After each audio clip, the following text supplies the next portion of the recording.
is an ancient saying that all roads lead to Rome. If that is true, the United States Army had taken the longest and toughest road.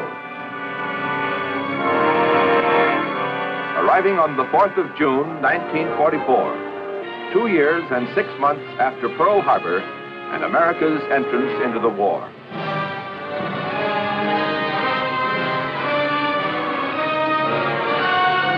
Two days after General Mark Clark's Fifth Army captured the Eternal City, General Dwight D. Eisenhower's invasion forces hit the Normandy beaches in a massive amphibious assault.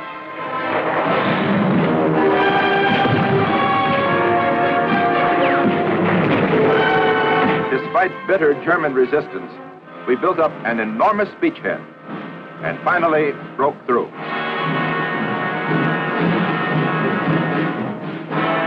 Our 7th Army, commanded by General Alexander Patch, landed in southern France and pushed northward along the Rhone River Valley. 10 days later, Paris was liberated.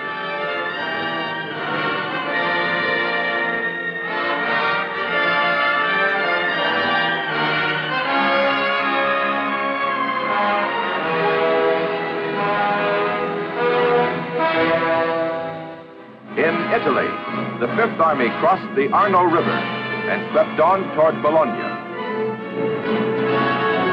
In the Pacific, General MacArthur's forces invaded Morotai Island in a giant amphibious leap that put them within 300 miles of the Philippines.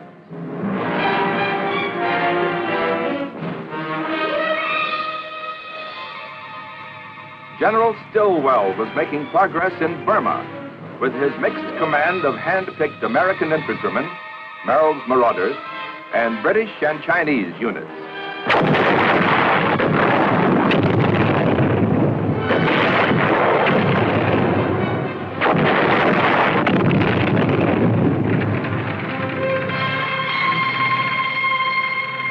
The tide of war was turning against the aggressors with a vengeance.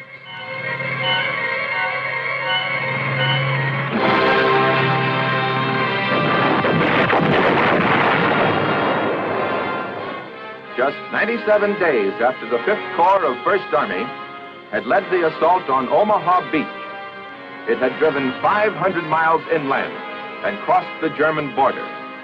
The battle for France was nearing its end. The battle for Germany was about to begin. The Nazi Reich was soon to reap full measure of the dragon's teeth it had sown.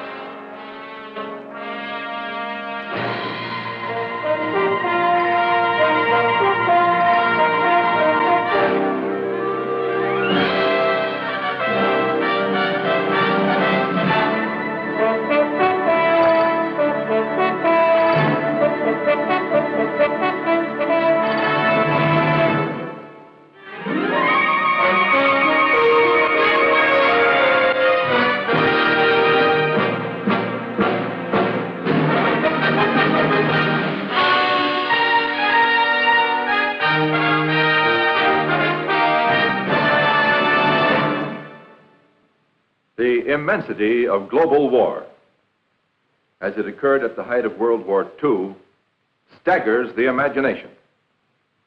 On the ground, in jungles and swamps, in mountains and forests, and on the plains, millions of men scattered around the entire world, locked in combat. In the air, thousands of others with their bombing and fighting aircraft. On the seas and beneath, other thousands with their surface ships and submarines. Incredibly long supply lines with mountains of materiel to transport. Vast communication networks stretching around the earth. It was the greatest concerted organization of military might in the history of the world. It was as if the scriptural concept of the Battle of Armageddon was being realized in its greatest magnitude. In Europe, by the end of September 1944, the United States had 5 great armies battling the Nazis. The Fifth Army in Italy, the First Army with elements already on German soil. The 9th, the 3rd, and the 7th, all fighting beside British and Free French and other Allied forces. In the Pacific, the 6th Army and other elements. In Burma, General Joseph Stilwell's command of American, British, and Chinese jungle fighters were driving back the Japanese, opening the way for completion of the Lido Road, which our Army engineers were building as a land supply route to the embattled Chinese by way of India.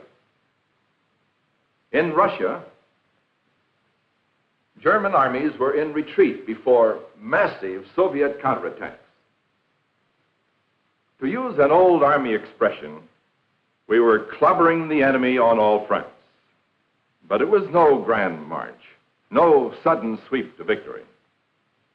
For as the aggressors were driven back, their resistance increased along with mounting desperation. We paid a price for every mile we took. The battle for Germany was on. For the Germans, their Götterdämmerung, the twilight of the gods, had come.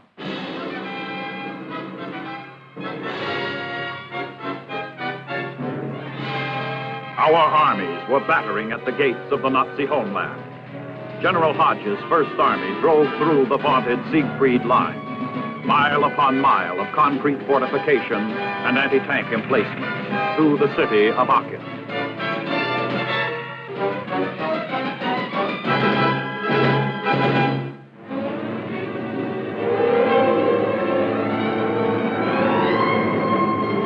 Two years and 7 months after General MacArthur had left the Philippines, he kept his promise to return.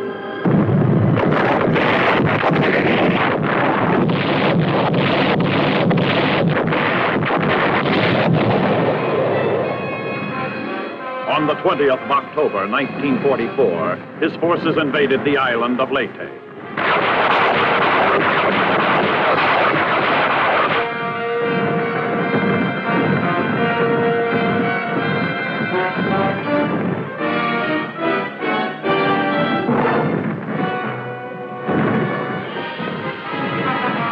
This, too, was to be no easy parade to victory.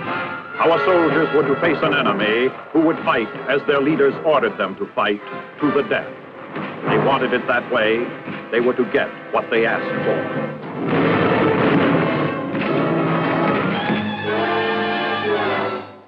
Seven days after MacArthur landed on Leyte, the United States 3rd and 7th Fleets dealt the Japanese Navy its death blow in the battle for the Leyte Gulf.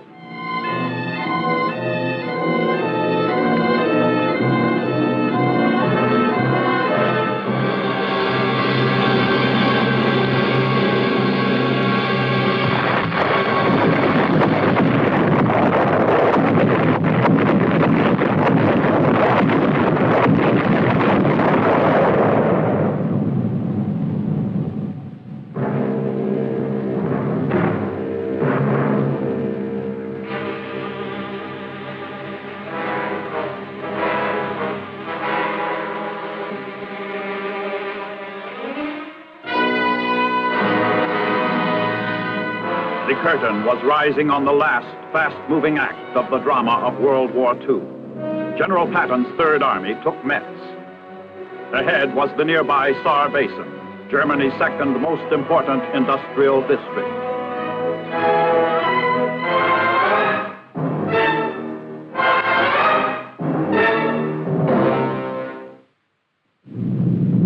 On the other side of the world, Army B-29 bombers from new bases on Saipan showered bombs on Tokyo, a fiery rain from the heavens to avenge Pearl Harbor. The campaign on Leyte was going well as our forces moved on, capturing the Japanese base at Ormoc along the west coast. Other forces landed on Mindoro Island with no losses.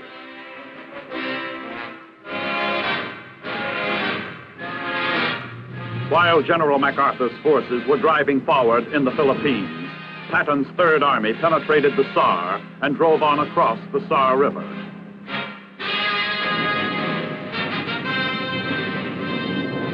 a record-breaking fleet of 1,600 United States heavy bombers blasted Frankfurt and other German cities.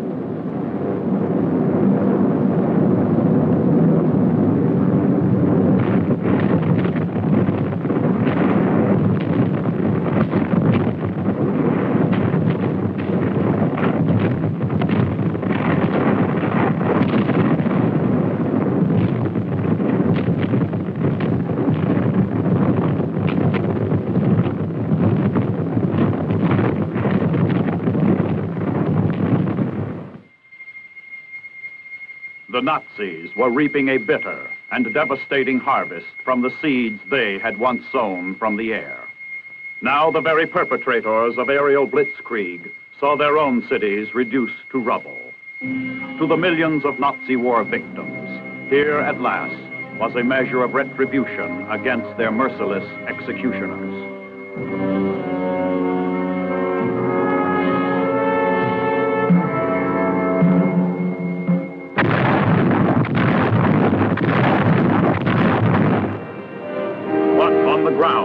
Some of the bitterest fighting of the war took place on the Cologne plain. Our push toward the industrial Ruhr was resisted every step of the way.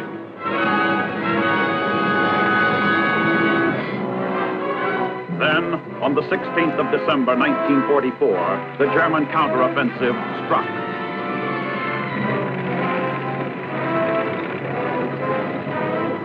German Field Marshal von Rundstedt suddenly sent a dozen elite divisions smashing into the Ardennes sector.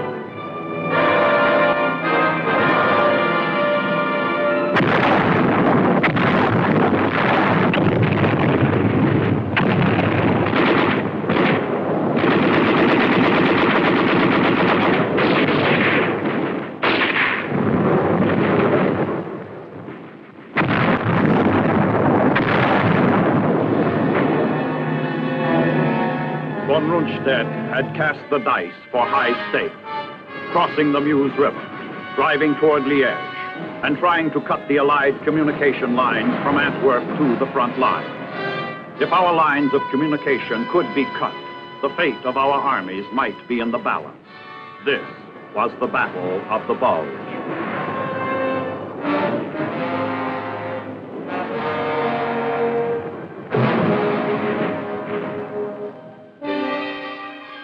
Combat and non-combat troops were suddenly and necessarily fighting side by side in worsening winter weather. Grabbing their weapons, they dug in and responded to the old military axiom of hanging on to buy time until reinforcements would come.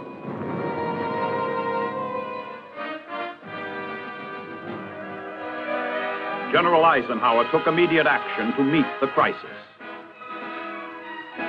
He put the 1st and 9th Armies north of the Bulge under command of Field Marshal Montgomery's 21st Army Group, with orders to attack from the north.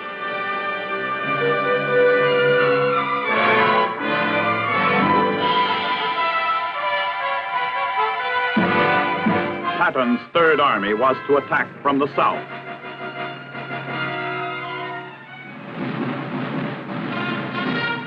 Two airborne divisions were rushed in. The 101st was ordered to hold the vital communication center at Bastogne. It was during this action in besieged Bastogne that General McAuliffe, who was then commanding the 101st, made his famous reply to the German demand that he surrender.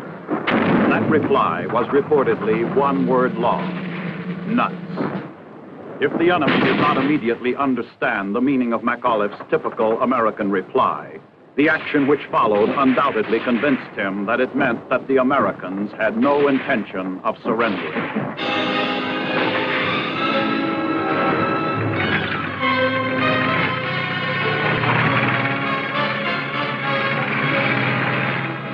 Just 6 days after von Rundstedt had launched his counteroffensive, elements of Patton's 3rd Army, racing up from the south, struck the German on his southern flank. The pressure was off the 101st Airborne.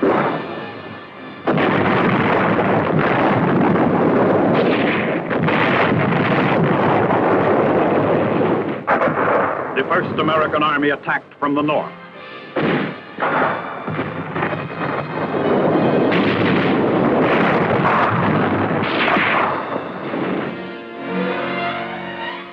After the British struck the Bulge on the west, the Third Army smashed on north to link up with the First Army.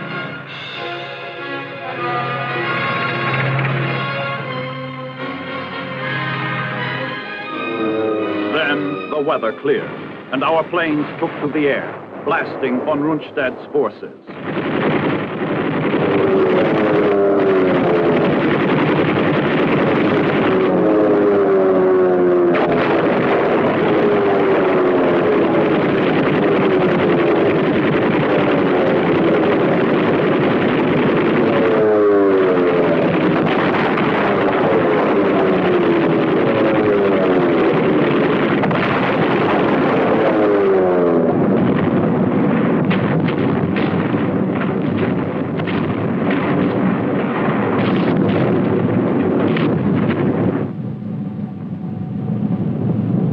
The Battle of the Bulge was soon over. The enemy was retreating. The Germans had thrown their last big Sunday punch of the war.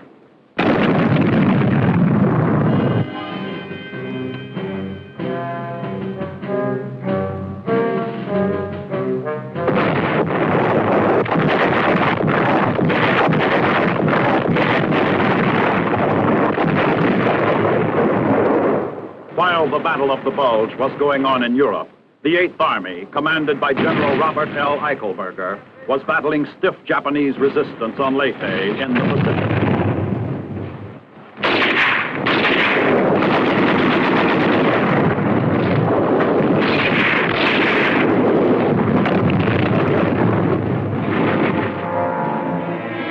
The fight for Leyte would continue for months, until nearly 50,000 fanatical Japanese would be annihilated.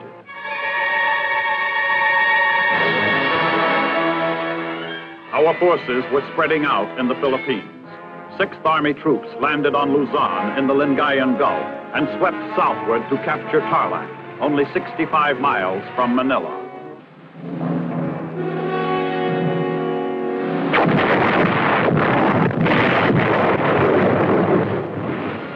"15 days later, men of the 1st Cavalry Division fought their way into Manila.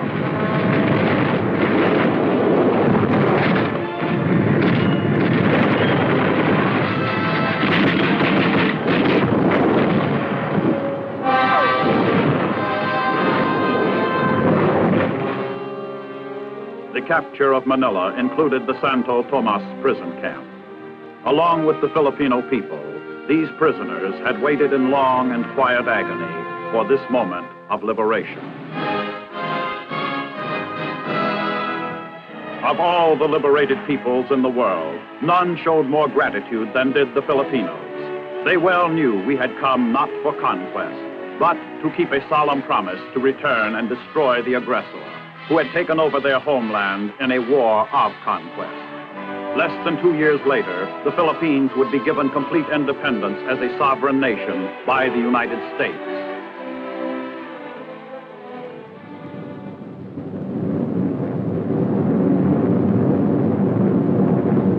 "13 days after the fall of Manila, our airborne troops landed on Corregidor. 2 years and 9 months after the Japanese had hauled down our flag. It had been a long and bloody road, but we had returned.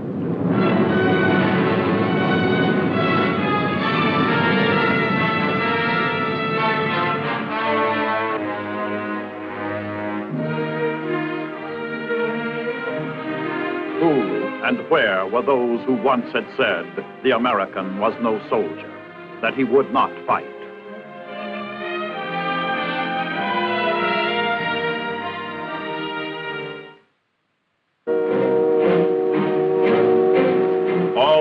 The world, climactic events were swiftly gaining momentum.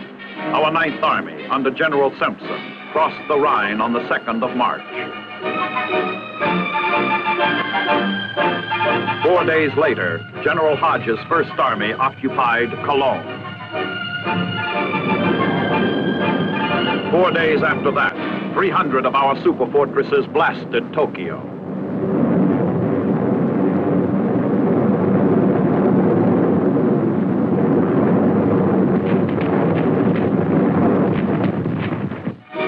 By the 17th of the same month, General Patton's Third Army had taken Koblenz. The next day, and half a world away, our troops invaded Panay Island in the central Philippines. 3 days after that, Patton's Third Army crossed the Rhine. 4 days later, General Eichelberger's Eighth Army was landing on Cebu in the Philippines.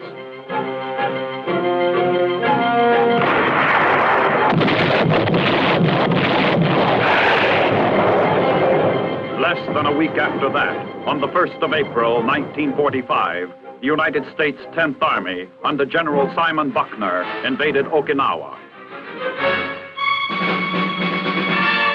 On the 11th of the same month, the 2nd Armored Division of the 9th Army reached the Elbe, only 63 miles from Berlin. The 3rd captured Coburg.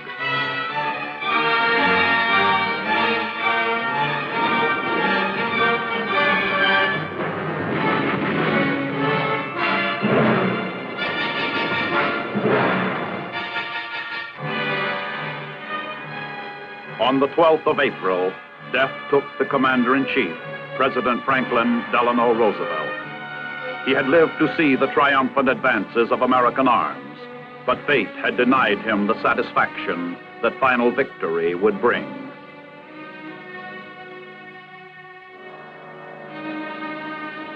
Less than a month after President Roosevelt's death, Germany surrendered.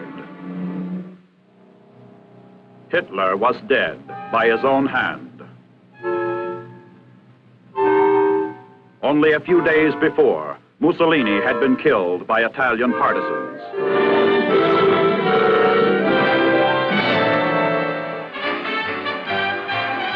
To his home shores, General Eisenhower returned in triumph.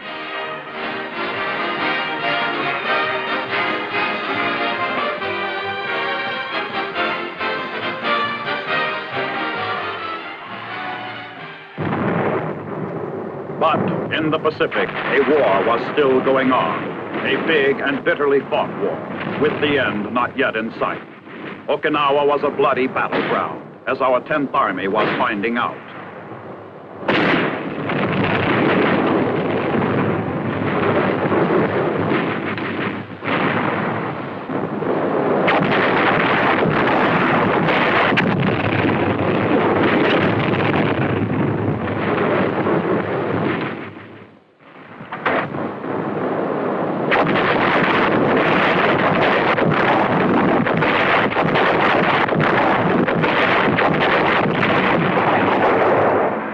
It took us 82 days of continuous fighting to take Okinawa.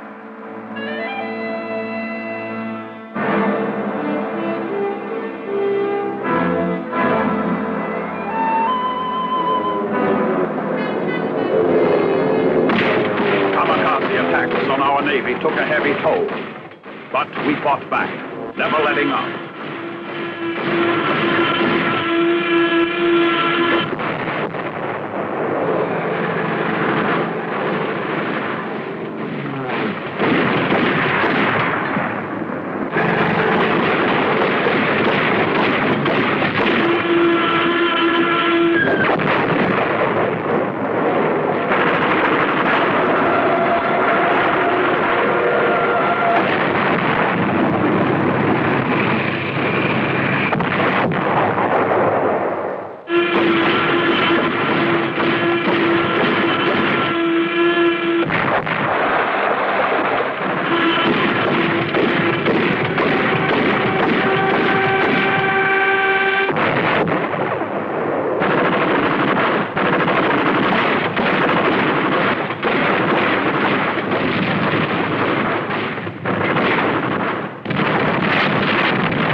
All the military might of the United States would now be concentrated on the Japanese homeland. A tough job lay ahead, a job that would take men and equipment. Our entire military strength was now aimed at the one remaining Axis partner.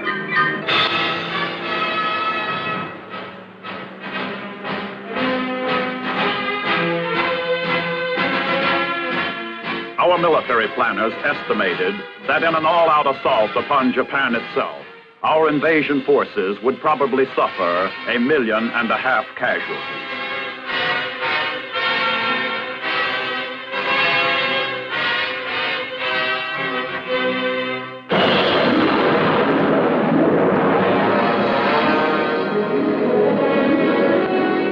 But a new and terrifying force had come into the world, which was to prevent those 1.5 million casualties: the atomic bomb. 2 of these awesome weapons dropped on Hiroshima and Nagasaki brought Japan to her knees.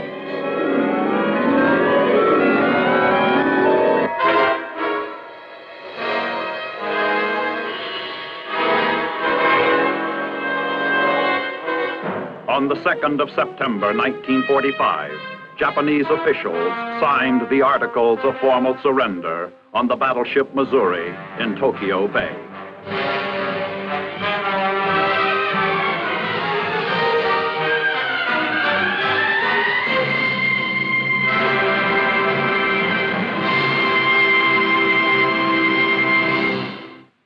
The formal surrender by the Japanese on the 2nd of September, 1945, marked the end of the shooting in World War II.